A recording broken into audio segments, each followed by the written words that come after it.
How the hell did Monster Hunter Wilds go from breaking records, selling like 8 million copies in 3 days, to 4 months later now, overwhelmingly negative reviews on Steam and just mixed reviews in general? Now, aside from the clear PC issues, the main ones I've heard is that the game lacks content or it's too easy. And I can't agree with either of those, my Alright, I can agree with the content part a little bit, because it's true. You know, the game is a little content lacking, but it did also just come out 4 months ago, so they probably need time in the kitchen to cook, the title updates up and everything. And we already know that big blue dragon demon water thing is coming back, and not just the water demon. Sergio's is coming back with him too, so that makes 3 monsters now in the 4 months that the game has been out. And if we really wanted to, we could count Arch Tempered Raid out. I just don't get why y'all don't treat Wilds with the same respect that y'all give to World and Rise. We waited for title updates in both of those games. We waited for updates even in past Monster Hunter games, like the old games. So what is the difference now? I mean, hell, Iceborne came out a whole year after Base World came out. So what were we doing for that entire year? Nothing. So in terms of content, I think Monster Hunter only has about 2 categories, which would be the monster count and the story mode. And both of those have never been too crazy or too different from any game that has come before. Okay, just to put it into perspective just a little bit. Monster Hunter World base game, when it came out, had about 32 large monsters. Now Wilds has less, but it's 24 large monsters. Is that really that big of an issue for y'all?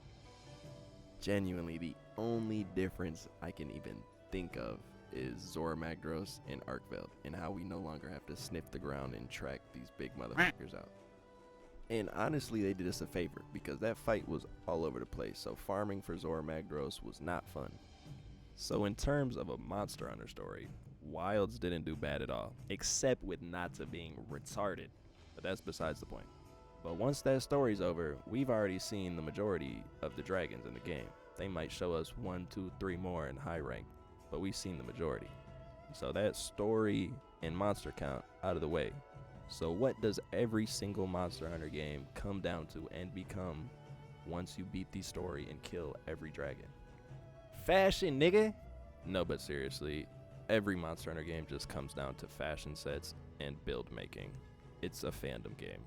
We have been regurgitated the same content for years, and we just enjoy it because we like Monster Hunter. That is all you do, is hunt monsters.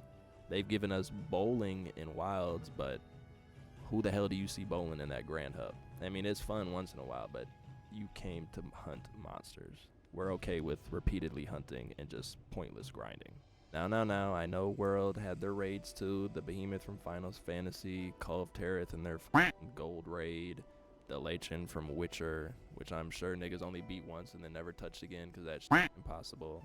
Now those 3 things are pretty much all you'd be doing in endgame, and you'd probably only beat the Lichen once if you're a sane person. Then you'd farm Call of Terrath for the weapons and Behemoth for his armor set, and then your level 3 decorations, which they literally made a slave for.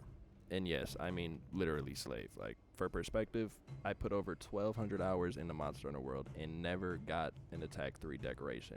And this was all before Iceborne even came out, which I didn't really play that much. So I would still have to be grinding to finish my build. Plus whatever Iceborne added that changed the builds and everything, so I would have had to swap shit around. So I can't agree that it has any more or less content than any previous title. In reality, they just made the game less grindy, and we can progress much faster and get these decorations much faster and complete our builds much faster, which veteran players are already going to do much faster. And now for the main one. The game's too easy. You know, I bet a game does get real easy when you memorize every single monster's moveset, and half of the monsters are just reskins using the same moveset. And the other half consists of monsters that we've seen in every single damn game. Aside from the fact that you've fought these monsters for years and you're probably not worried about them at all anymore, the game honestly wasn't ever really that hard, more than it was just old, clunky, and inconvenient. We don't have to sit there to stop to heal anymore. We don't have to stop to sharpen. We can pretty much get out of any instant kill situation with our secret thing, or however the hell you say that weird word. There's no more scavenging the entire map for a single item or dragon you need. There's no more sitting at an ore or a bone pile and digging through it just to pull out 3 items. You don't even have to get off the back of your secret. You can just collect your items on the back of them on your way to the monster. Everything has just been sped up. Now the combat is just the cherry on top. We can finally do clashes after seeing that how long ago in a trailer? The wounds we can now do, the counters that many weapons offer. It's all just simplified for us.